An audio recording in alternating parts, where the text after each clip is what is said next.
Hi, welcome everybody. So somebody asked me this question and I heard this question before, so I thought to make a little video. And the context is that this person who asked me is skilled in witnessing, presence practices, awareness practices, as well as this person is beginning or getting more skilled at processing their pain body, the psychological suffering, the trauma, the repression, the various limiting beliefs in the mind and in the body. So this person is involved in awareness-based somatic processing. Yeah. So this is the context. It's not just like philosophical answer or some kind of talk therapy answer. So the question was like this. How can you distinguish between intuition and trauma? And how can you discriminate within oneself between intuition and trauma? And the context of her question was that she was noticing somebody doing deep processing, and if you do deep processing, you will become aware of the body, and in those tensions, contractions, tightnesses that we usually want to escape and avoid. In these contractions, actually, if you are skillfully mining out this information, bring awareness there and let it tell you what it says. It will say things like, don't trust them, be careful, don't let them close, be careful, something bad is going to happen, watch out, don't get close, don't trust them, so these are subconscious.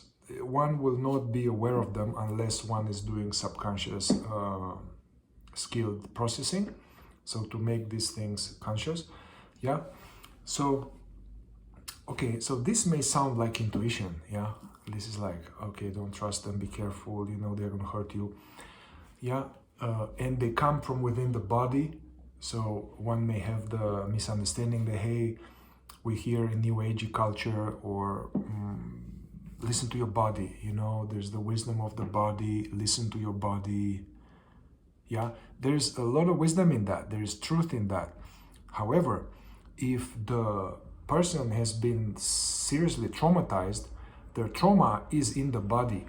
So basically, listen to your body.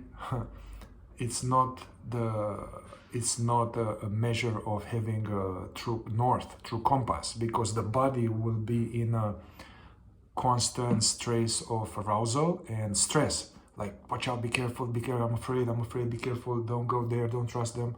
So that is not intuition, that is trauma. And even if it comes from the body, and so intuition, now let's define intuition. I guess I from other teachings that I studied and applied, especially fourth way teachings, they were saying that if we do inner work and we become more conscious and we process some of our false personality and we process some of the pain body, our body mind gets more clear, more open, more receptive, more aware. Yeah. So in our emotional function, let's say the heart, the center of emotions, yeah.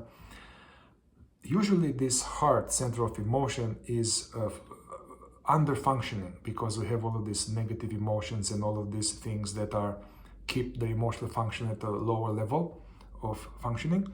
So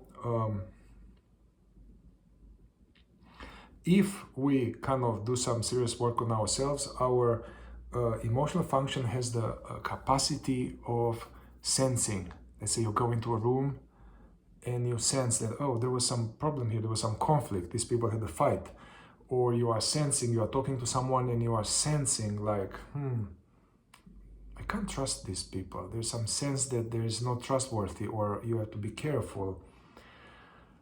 So you see, that's tricky, because from the trauma it comes, hey, don't trust them, be careful. But also the intuition of a more like open, aware system, the heart that has been more purified, and the person that has more awareness online, then the heart is not just a center for reactive emotions. The heart is it's an organ of perceiving what is unknown.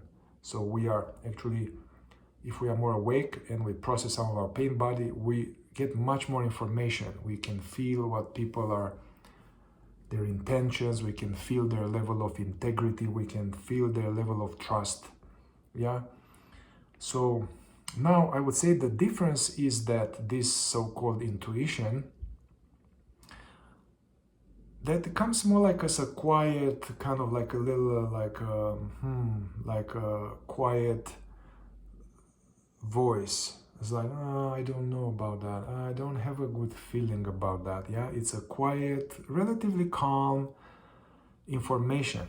Yeah, the trauma response is fast, like contraction, shut down, be careful, avoidance of people. Yeah. There's another type of intuition that is more like in our mechanism of survival.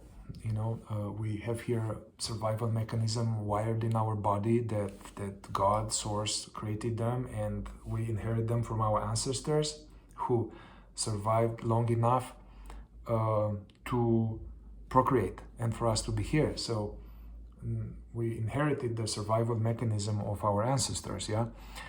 So within a part of our body-mind, there is this, it's like some kind of sixth sense. And you all experienced it. Like, let's say you go on the street in the night and suddenly you have a sense that, I don't want to go there. Or you have a sense you are walking somewhere and then you feel something and you turn and then you feel somebody is watching at you, yeah? That is also a capacity, a mysterious capacity, but it's the sixth sense that we are, is meant to protect us for survival, yeah? Okay, these two also can be mistaken and can appear as a trauma response. So also there's this, so I guess in a nutshell, I would say that it's hard to have access to true intuition if our body is full of trauma and unprocessed trauma, because it comes from the body and it says, hey, don't trust anybody, stay home, don't do anything, don't let anybody in your heart, don't speak, don't say, don't. Yeah, this is the hyper-aroused nervous system and is stress and is not the truth. That is the past playing out, the past playing out. And when this past playing out as trauma, it's very loud. The voice of intuition is quieter, calmer, softer. Yeah. So I would say that one would need to process some more trauma first for this body-mind to get more relaxed somehow and metabolize this energy of unsafety, of fear, of survival, you know, and this is not an easy thing to do, yeah? So I'm not going to go now into what to do to process that, but one will need to process some of this trauma information first to get a sense of baseline of feeling okay in the body, feeling okay in the now, feeling present, more, less. You know, if it's a lot of thoughts, it's a lot of feelings, a lot of reactivity, I would say that's not intuition, that's more like trigger, which is some part of it is trauma. So I would say one needs to clear some of this to sense this more like the quiet, still voice that has access to unknown information to the mind. So, and that will be very useful. Yeah. Also, like, hey, I'm invited to go somewhere, and you know, it's good to pause. And I'm like, how do I feel about that? So take time to pause, check in with yourself, yeah, and listen. If it is like, no, I don't feel good, that it's a no. If it's like an enthusiasm, it's a yes, yeah. But as I said, it's tricky to differentiate between true intuition and trauma response. And I would say that the most practical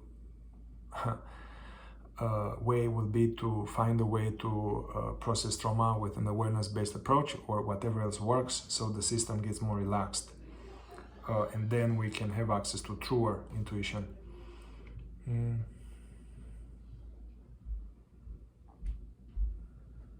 Yeah, I say that that's it for now.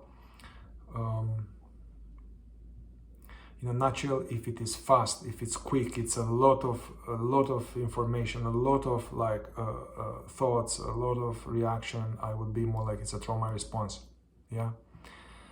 And that the fact that it says, hey, don't trust them, don't go there, don't do this, if we take this as intuition, then we are going to keep living in a small world of defended thing, and we have no choice but to do that. So it's going to be a tight, small world. They get tighter and tighter, and so it's good to process, basically, to have access to true intuition. All right, hope it helps. Ciao, ciao.